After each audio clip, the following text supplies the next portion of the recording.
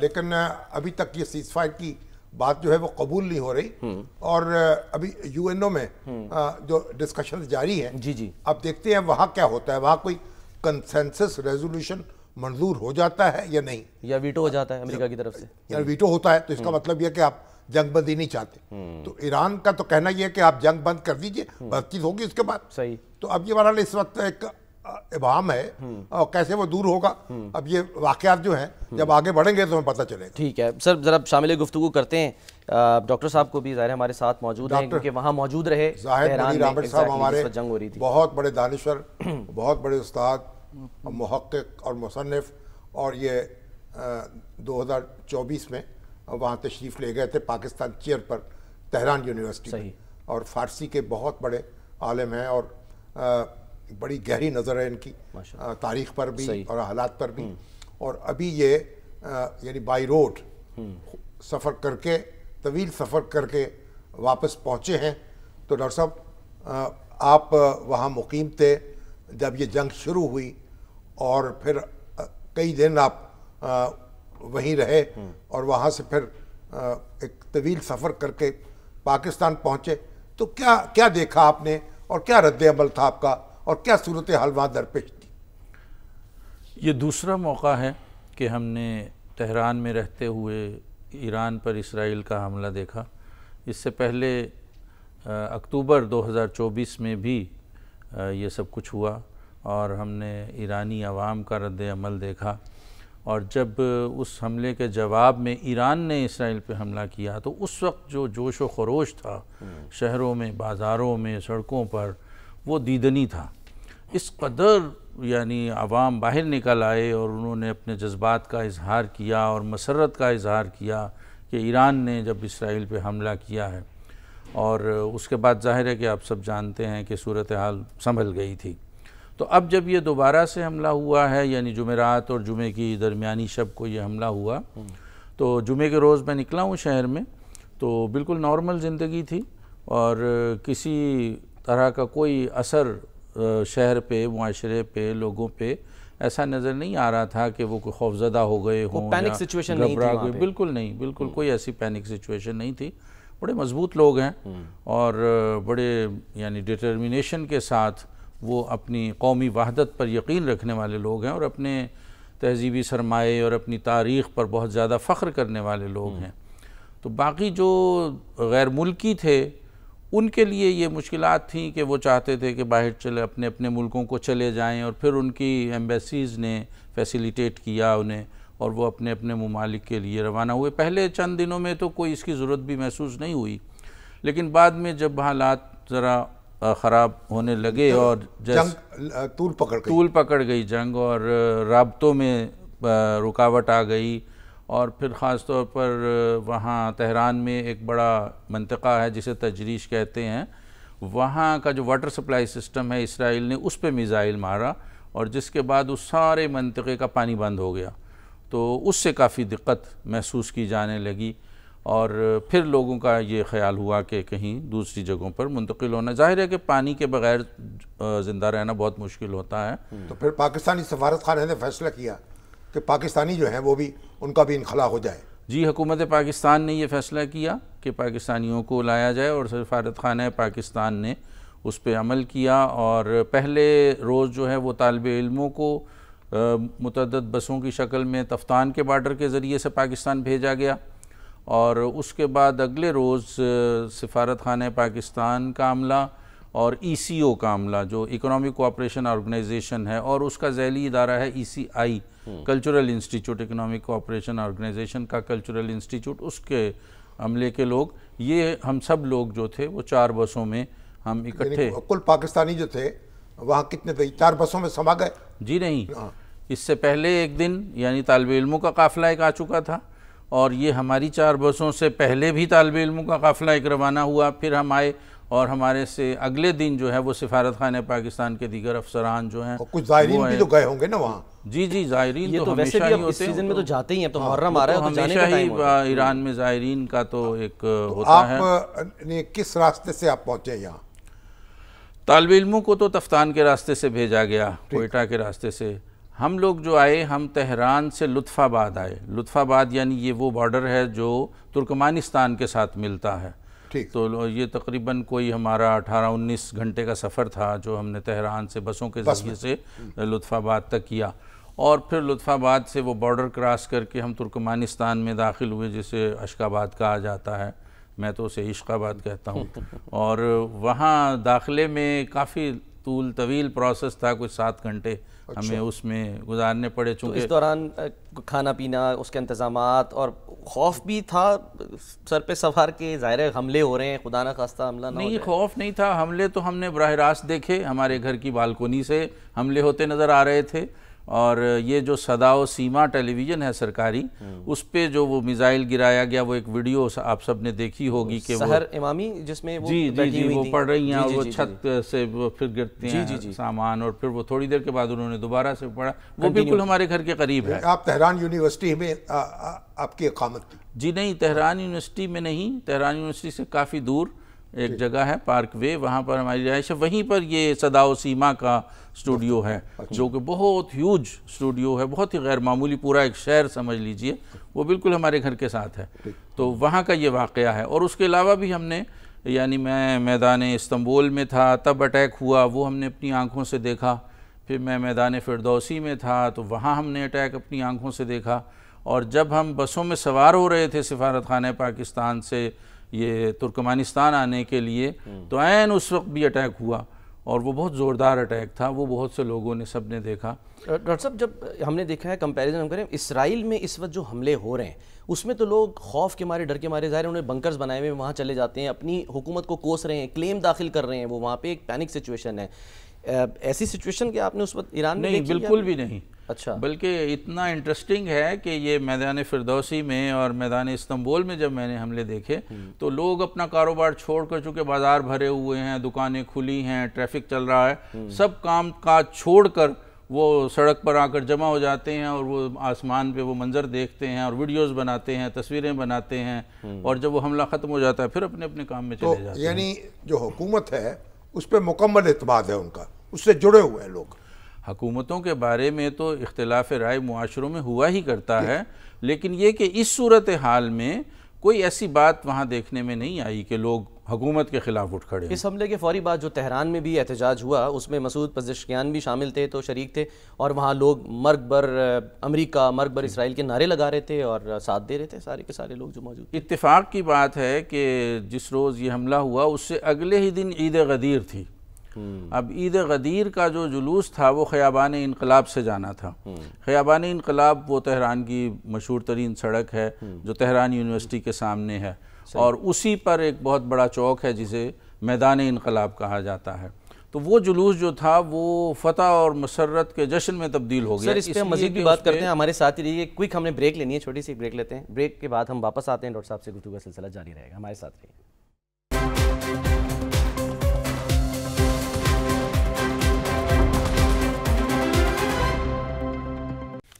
Welcome back جی. آج خاص طور پہ ہم نے پروگرام میں دعوت دی ہے ڈاکٹر زاہد منیر عامر صاحب کو, جو کہ ہیڈ آف پاکستان چیئر ہیں تہران یونیورسٹی میں, اور جب جنگ شروع ہوئی ہے, جنگ ہو رہی تھی, تو وہ وہاں سے مختلف مقامات سے ہوتے ہوئے پاکستان پہنچے. ان کی ظاہر سٹوری بھی ہم سن رہے ہیں. ڈاکٹر صاحب, ترکمانستان جو ہے وہاں سے پھر آپ ہوتے ہوئے آئے.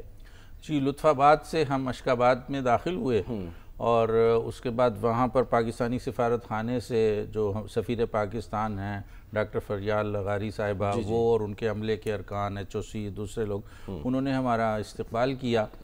اور ہم لوگ جو پچھلے دن سے چلے ہوئے تھے, پوری رات بیت چکی تھی, وہ ہمارے لیے کھانے کا بھی انہوں نے ارینج کیا ہوا تھا, اور انہی کی اس میں رہنمائی میں ہی ہم لوگوں نے, PIA نے طیارہ بھیجا تھا, اس میں ہم سوار ہوئے.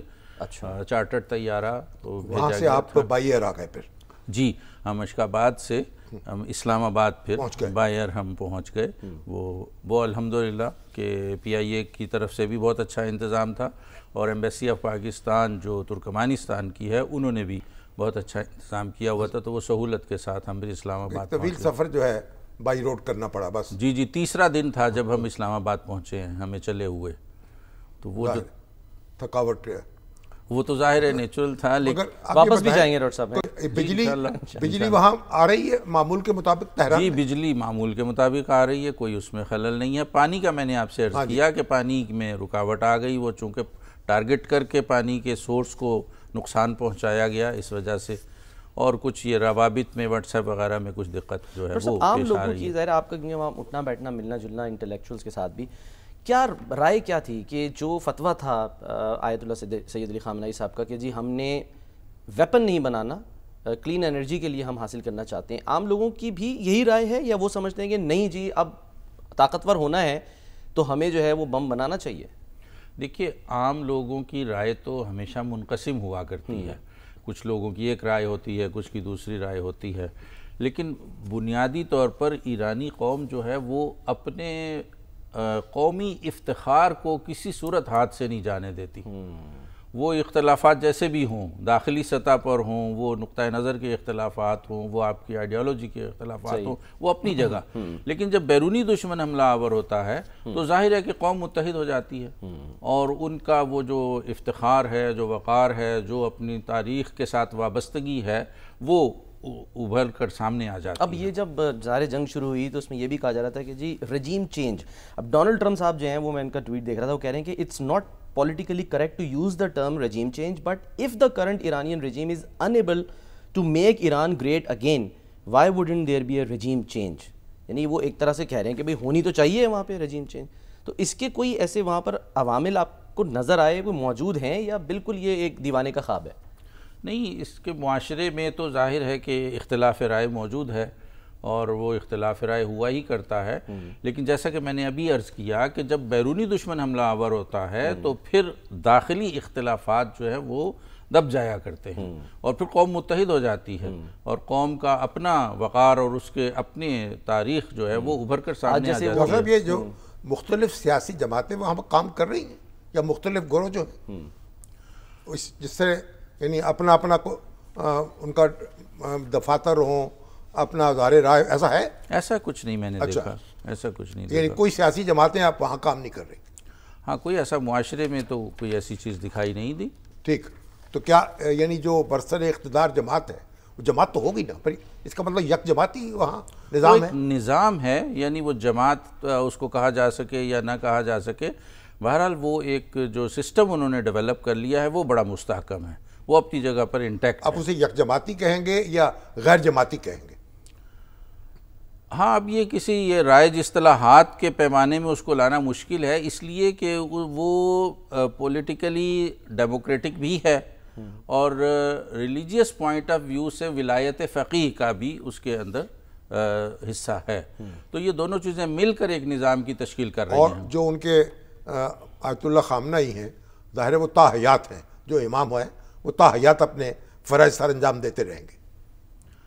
جی آیت اللہ خامنہئی صاحب جو ہیں وہ بہت ہی ویژنری شخصیت کے مالک ہیں، اور ہمارے لیے سب سے زیادہ دلچسپی کی بات یہ ہے کہ وہ علامہ اقبال کے بہت بڑے عاشق ہیں، اور وہ اقبال کو اس قدر کوٹ کرتے ہیں، یعنی ہزاروں شعر انہیں یاد ہیں، اور ان کا ایک کتابچہ ہے اقبال ستارہ بلند مشرق، اگر اسے دیکھا جائے تو وہ بہت سے پاکستانی اقبال شناسوں سے زیادہ اقبال کو سمجھتے ہیں۔ اسی طرح پاکستان کے حوالے سے ان کی ایک کتاب ہے مسلمانان در نہضت آزادی ہندوستان، جس میں انہوں نے سلطان ٹیپو سے لے کر قائد اعظم محمد علی جناح تک ہماری تحریک آزادی کی ساری تفصیل جو ہے وہ بیان کی ہے، ترجمہ بھی کیا ہے ایک عربی کتاب سے، اور وہ بہت گہری نگاہ رکھتے ہیں اس سارے منظرنامے پر۔ امام خمینی کے بعد وہ آج منتخب ہوئے، ولایت فقیہ کا منصب پہ فائز ہوئے، اور اب تک وہی چلے آ رہے ہیں۔ جی وہ پہلے صدر مملکت بھی رہے ہیں، پہلے وہ ایران کے صدر مملکت تھے، اور یہ ان کے شاگرد ہیں، اور اب جو ہے وہ رہبر معظم کا منصب انہی کے آج سے کئی برس پہلے وہ پاکستان آئے تھے، جی یہاں گورنر، اس میں ہماری ان سے ملاقات بھی ہوئی، ہم نے ان سے گفتگو کی، خامنہئی صاحب سے؟ خامنہئی صاحب۔ اچھا، ہاں اس وقت یعنی وہ نیا ان کا اقتدار تھا، اچھا، جنرل ضیاء الحق کے دور کی بات ہے۔ جی وہ مزار اقبال پہ بھی گئے تھے، اور وہ کہتے ہیں کہ چون چراغ لال سوزم در خیابان شما، ای جوانان عجم جان منو جان شما، یہ جو اقبال کی غزل ہے یہ ایرانیوں ہی کے لیے لکھی گئی، اور وہ کہتے ہیں کہ اقبال نے ایرانیوں ہی سے خطاب کیا ہے۔ بڑا حصہ تو فارسی میں ہے جی 2/3 پوئٹری جو ہے اقبال کی فارسی میں ہے. ڈاکٹر صاحب یہ بتائیں کہ جو عام آدمی ہے وہ پاکستان کے بارے میں کیسے سوچتا ہے اور جنگ کے بعد ان کی کیا توقعات تھی پاکستان سے؟ عام آدمی پاکستان کے بارے میں بہت پازیٹیو نقطہ نظر رکھتا ہے اور پاکستانیوں کو اپنے دوست ملک کی حیثیت سے جانتا ہے. اور مجھ سے اکثر لوگ پوچھتے ہیں کہ کیا پاکستان میں فارسی بولی جاتی ہے؟ اچھا میں انہیں بتاتا ہوں کہ نہیں، وہ فارسی کے بہت قریب ہے ہماری. بولی جاتی تھی ہاں، یعنی وہ یوں تو تاریخ اردو میں تو شامل 700 سال تک ہماری سرکاری زبان فارسی رہی ہے. اب یہ لوگوں کو معلوم نہیں ہے. تو یعنی حتیٰ کہ مہاراجہ رنجیت سنگھ ہیں، ان کے دربار کی زبان بھی فارسی تھی. اور ایران کے جو بڑے بڑے شعراء تھے اس زمانے کے، وہ ایران سے ہجرت کر کے ہندوستان آتے تھے. جیسے مثلا نظیری نیشاپوری ہے، صاحب اصفہانی ہے، عراقی ہے، اس طرح بہت بڑے بڑے شعراء جو ہیں وہ ہندوستان آتے تھے. یہاں ان کی حوصلہ افزائی ہوتی تھی اور یہاں آنے کے بعد ان کے فن میں نکھار آتا تھا اور انہوں نے بہت کچھ تخلیق کیا. یعنی جنگ کے بعد جو پاکستان نے موقف اختیار کیا تو وہاں لوگوں نے اس کو اپریشیٹ کیا، بہت اپریشیٹ کیا. بلکہ مجھے تہران یونیورسٹی کے بعض اساتذہ نے میسیجز کیے کہ ہم اپنے جذبات اہل پاکستان تک پہنچانا چاہتے ہیں، جذبات تشکر پارلیمنٹ میں بھی اظہار کیا گیا تھا اس کا، جب پارلیمنٹ میں بھی اظہار کیا گیا تھا اس کا، نعرے لگے تھے پاکستان کے. اور ابھی کچھ عرصہ پہلے جب پاکستان اور ہندوستان کا معرکہ ہوا تو اس وقت بھی بے شمار اساتذہ نے، طالب علموں نے میسیجز کیے اور اپنی مسرت کا اظہار کیا اور اہل پاکستان کو بہت داد دی. اور اب خاص طور پر اس موقف پر جو پاکستان نے اختیار کیا اس پہ بہت زیادہ تشکر کا جذبہ وہاں پیدا ہوا اور اس کا بڑے پیمانے پر اظہار ہوا ہے. ڈاکٹر صاحب آپ کی تاریخ پہ بھی بڑی گہری نظر ہے. آپ پاکستان جو ہے اس کو کیا کردار ادا کر سکتا ہے اس معاملات کو میں سفارتکاری کے ذریعے کچھ پیش رفت ممکن ہو سکتی ہے؟ میں تو سمجھتا ہوں کہ تمام طرح کی پیش رفت سفارتکاری ہی کے ذریعے ہو سکتی ہے، ورنہ تو جنگ و جدال ہے اور جنگ و جدال کو روکنے کا راستہ بھی سفارتکاری ہی ہے. اور پاکستان کی سفارتکاری اس اثناء میں خاصی کامیاب رہی ہے.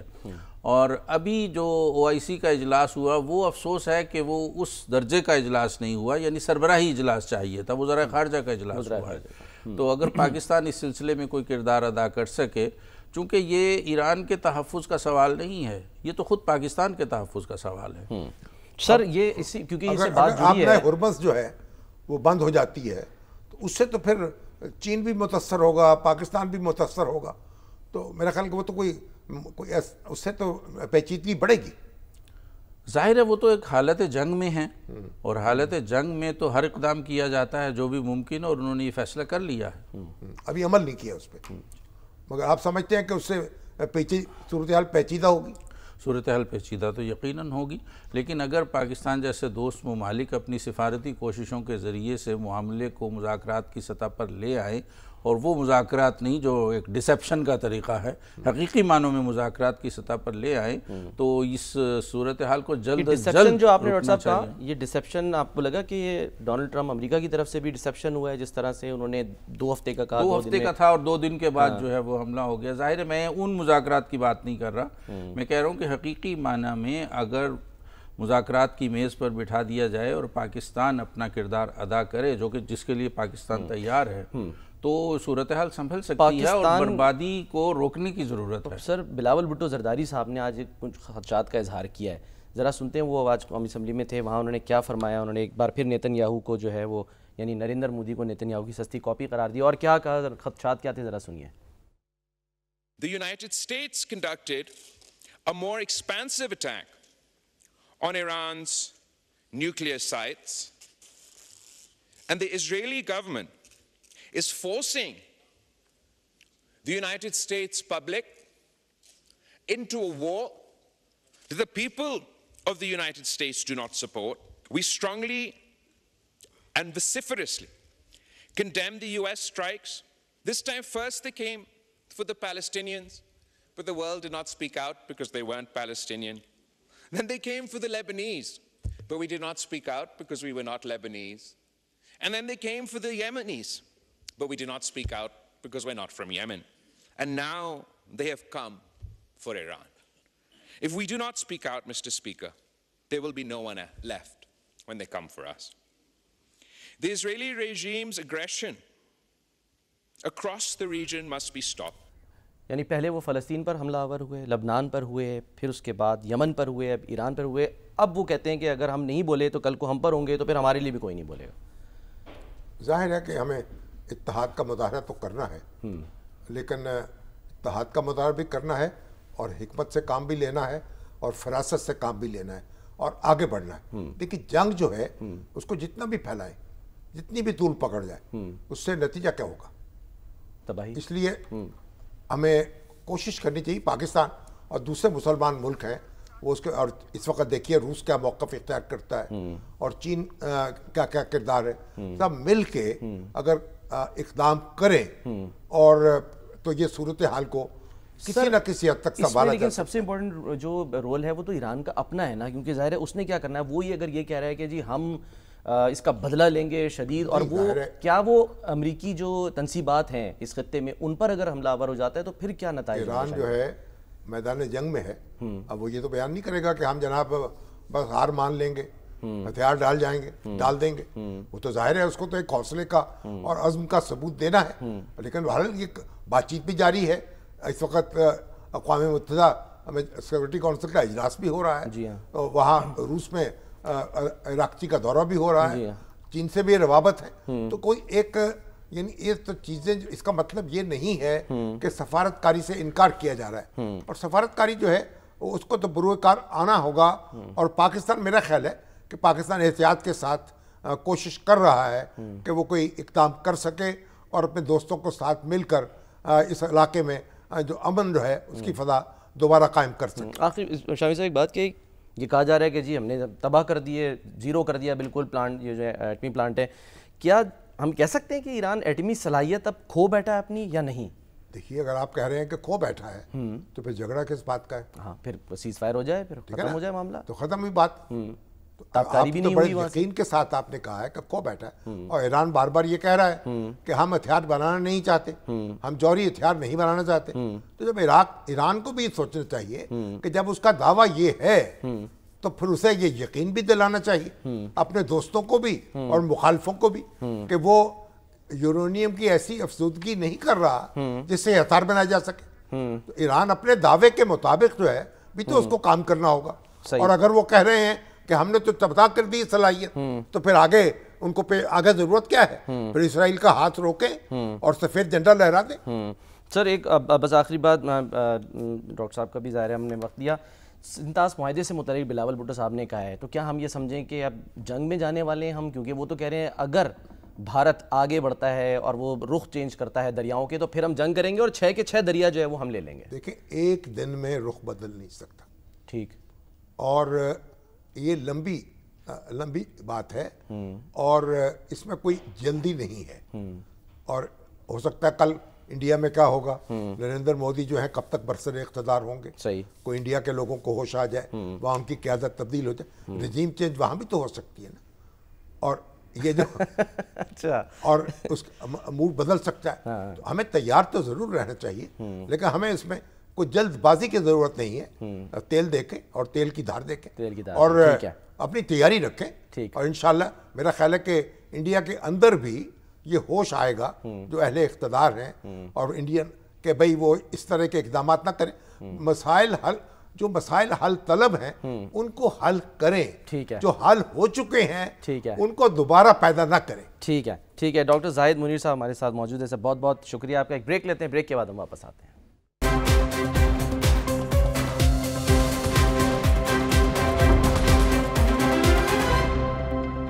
پروگرام کا وقت ختم ہوتا ہے. ناظرین اپنا خیال رکھیے. اللہ حافظ.